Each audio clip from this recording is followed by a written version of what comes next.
সুবহানাল্লাহ, সুবহানাল্লাহ। কোরআন যা বলেছে আমরা শুধু তার উল্টাটা করি। কি অবাক আমাদের আচরণ, কি আমাদের আচরণ, কি আমাদের চরিত্র। কোরআন বলেছে কিয়ামতের মাঠে বা পরকালে সকল বন্ধুরা একে অপরের শত্রুতে পরিণত হবে শুধুমাত্র মুত্তাকিদের বন্ধু ছাড়া। অর্থাৎ যারা দুনিয়াতে শুধুমাত্র আল্লাহর জন্য একে অপরকে ভালোবাসত, কোনো দুনিয়াবী স্বার্থের জন্য নয়, কোনো স্বার্থ না, শুধু তাকে ভালোবাসি আল্লাহর জন্য বাস। কারণ সে মুসলিম, সে আল্লাহকে ভালোবাসে, এই জন্য আমি তাকে ভালোবাসি, বাস। এইটাই। এই সম্পর্ক ঠিক রেখে যদি দুনিয়াবী সম্পর্কে জড়ানো হয় সেটা আরও ভালো। কিন্তু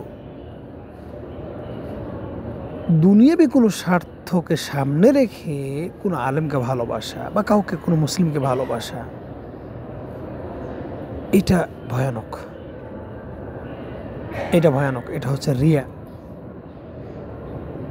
আল্লাহর কাছে এই ভালোবাসাটা গ্রহণযোগ্য হবে না।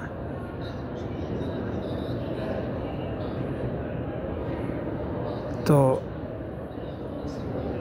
ওই বন্ধুত্বই রাখা উচিত যেই বন্ধুত্ব পরকালে স্থায়ী হবে।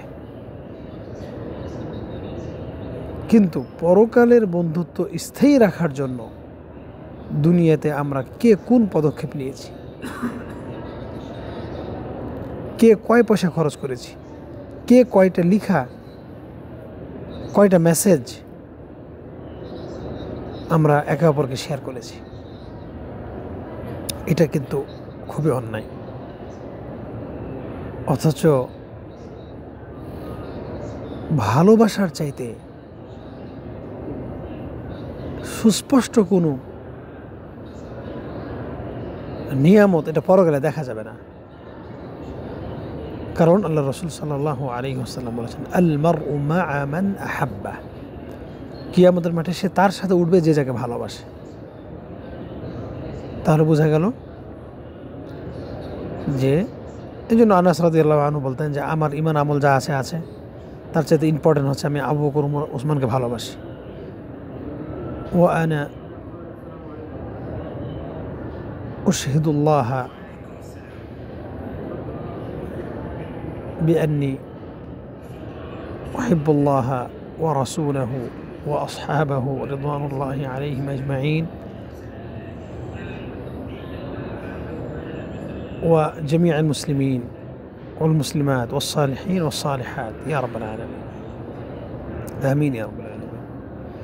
তাই আমিও বললাম যে আমি সাক্ষ্য দিচ্ছি যে আমি আল্লাহকে ভালোবাসি, রাসূল সাল্লাল্লাহু আলাইহি ওয়াসাল্লামকে ভালোবাসি, এবং সকল সাহাবায়ে কেরামকে ভালোবাসি, এবং সকল মুসলিম মুমিন সালেহ ঈমানদার নারী ও পুরুষকেও ভালোবাসি। আল্লাহ তুমি এটা কবুল করিও, আল্লাহুম্মা আমিন। তো এই ভালোবাসাটা পরকালে কাজে লাগবে, এটা রাখা উচিত, এটার জন্য পরিশ্রম করা উচিত, এটার জন্য সাধনা করা উচিত, 2 টাকা খরচ করা উচিত। আর এই জন্যই রাসূলুল্লাহ সাল্লাল্লাহু আলাইহি ওয়াসাল্লাম বলেছেন যে তুমি যাকে ভালোবাসো তাকে সংবাদ দাও, ফাআখবিরহু হাল আখবারতাহু হাল আ'লামতাহু বিযালিক। তুমি যে তাকে ভালোবাসো জানিয়েছো, জানাও, কারণ এটা একটা ইবাদত। সুবহানাল্লাহ। পরকালের সম্পর্কটা থাকবে, অথচ পরকালে বাবা মা, সন্তান সন্ততি, ছেলে মেয়ে, ভাই বোন একে অপরের থেকে পলায়ন করবে। রক্তের যারা আজকে আমার ঘরের বাসিন্দা তারা সেদিন হয়ে যাবে শত্রু। আর যারা বাহিরের লোক, যাদেরকে আমরা ঘৃণা করতাম বা মুসলিম মনে করলেও জ্ঞান না থাকার কারণে সন্তানদের চাইতে বেশি ভালোবাসতাম না, পরকালের স্বার্থে পরকালের বন্ধুত্বের গুরুত্বটা উপলব্ধি করতাম না দুনিয়াতে, অথচ সেই দিনই আমরা আফসোস করব। আসছে সূরা ফুরকানে আল্লাহ তাআলা বলছেন যে ওয়ায়াউমা ইয়া'আদ্দু আয-যালিমু আলা ইয়াদাইহি ইয়াকুলু ইয়া লাইতানি ইত্তাখাযতু মা'আর রাসূলি সাবিলা, ইয়া লাইতানি ইত্তাখাযতু মা'আর রাসূলি সাবিলা, ইয়া ওয়াইলাতা লাইতানি লাম আত্তাখিয ফুলানান খলিলা। লাকাদ আদাল্লানি আনি যিকরি বা'দা ইয জাআনি ওয়া কানা শাইতানু লিল ইনসানি খাযুলা। আশ্চর্য আয়াত এগুলো, সূরা ফুরকান। সেই দিন পাপী ব্যক্তি, অত্যাচারী ব্যক্তি, অপরাধী ব্যক্তি তার হাতকে কামড়াবে, নিজের হাতকে কষ্টে কামড়িয়ে কামড়িয়ে ছিঁড়ে ছিঁড়ে খাবে, ছিঁড়ে ছিঁড়ে ফেলে দিবে, আর বলবে ওয়াইউমা ইয়া'দু যালিমু আলা ইয়াদাইহি ইয়াকুলু ইয়া লাইতানি ইত্তাখাযতু মা'আর রাসূলি সাবিলা। হায় আমার আফসোস, আমি যদি অমুককে বন্ধু হিসেবে গ্রহণ করতাম, অমুকটা ওই লোকের সাথে যদি আমি সম্পর্ক তৈরি করতাম, ওর সাথে যদি থাকতাম। ইয়া লাইতানি ইত্তাখাযতু মা'আর রাসূলি ইয়া ওয়াইলাতা লাইতানি লাম আত্তাখিয ফুলানান খালিলা। হায় আমার আফসোস, আমি যদি এটাকে ওই লোকটাকে যদি আমি বন্ধু হিসেবে গ্রহণ না করতাম, কতই না ভালো হতো। লাকাদ আদাল্লানি আনি যিকরি বা'দা ইয জাআনি, আমার কাছে দলিল স্পষ্ট হওয়ার পরেও ওই লোকটা আমাকে আল্লাহর জিকির থেকে আমাকে দূরে রেখেছিল। এই যে বন্ধুত্বের ফলাফল পেয়ে গেছেন, যেটা দুনিয়াতে পাচ্ছেন না সেটা পরকালে পাবেন। ক্লিয়ার? এই জন্যই তো আল্লাহ তাআলা বলছেন সূরা কাহফে, যে নবীকে বলছে ওয়ালা তা'দু আইনাকা আনহুম, যারা জিকির আজকার করে সকাল বিকাল, তাদের থেকে তুমি তোমার দৃষ্টি সরায় দিও না। পক্ষান্তরে তার পরের সূরাতে বলছেন, তার পরেরটাই অর্থাৎ সূরা মারিয়ামে আল্লাহ তাআলা বলছেন, সূরা তাহাতে বলছেন যে অথচ দুনিয়ার চাকচিক্যের দিকে হে নবী তুমি চোখ চেড়ে তাকাবে না। আর ইবাদতকারীদের ব্যাপারে বলছে যে ইমানদার নারী পুরুষ যারা সকাল বিকাল জিকির আজকারে ব্যস্ত থাকে, তাদের থেকে তুমি চোখ সরাবে না। দুনিয়ার ব্যাপারে বলছে চোখ উঠাবে না, আর যারা সকাল বিকেল জিকিরে ব্যস্ত থাকে, আল্লাহর সন্তুষ্টি চায়, তাদের থেকে তোমার দৃষ্টি নড়াবে না।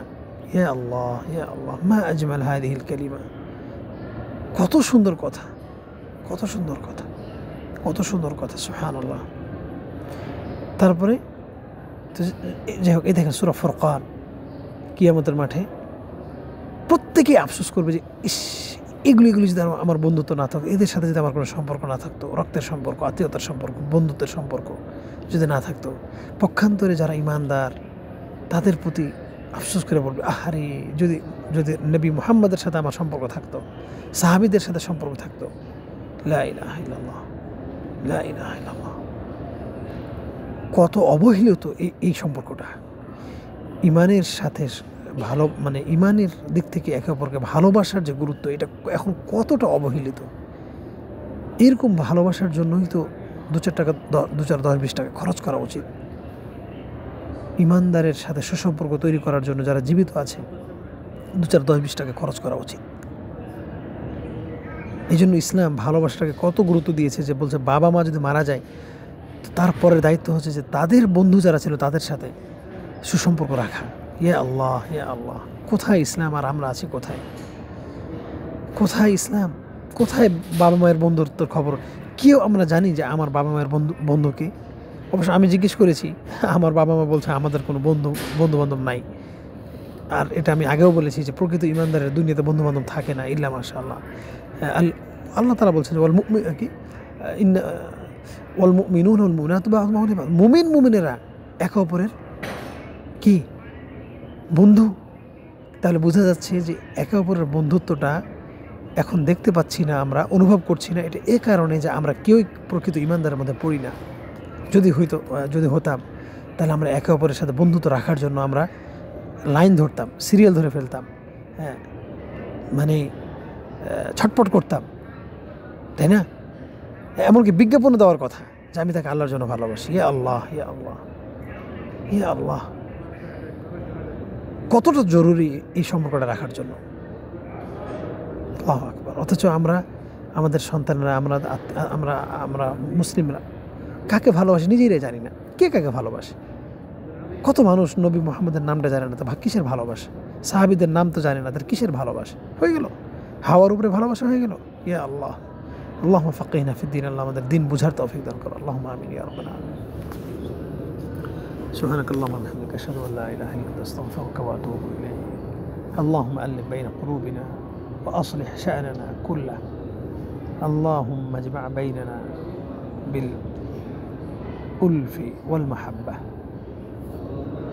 اللهم اصلح بيننا يا رب العالمين. اللهم لا تجعلنا من المغضوبين، اللهم لا تجعلنا من الحاسدين، اللهم اجعل إخواننا بين المسلمين، اللهم اجعل اللهم اجعل إخواننا بين المسلمين، آمين يا رب العالمين। এছাড়াও হাদিসে আসছে যে ঈমানদার নারী পুরুষ একে অপরকে যদি আল্লাহর জন্য ভালোবাসে, হোক জীবিত হোক মৃত, তাহলে তাদেরকে নূরের মেম্বার দেওয়া হবে। মানে এমন একটা সিংহাসনে তাদেরকে বসানো হবে যে নবীরা দেখে আশ্চর্যবোধ করবে যে ব্যাপারটা কি, এরা তো নবীও না রাসূলও না, তো এত বেশি কেন এদের সম্মান? কোথায় আমরা? সুবহানাল্লাহ, লা ইলাহা ইল্লাল্লাহ। আল্লাহুম্মা আরিনাল হাক্কা হাক্কা, আল্লাহুম্মা ওয়াফিকনা বিশ-শুউর, তাদাব্বুর ওয়াল ফাহম, আমিন ইয়া রাব্বাল আলামিন।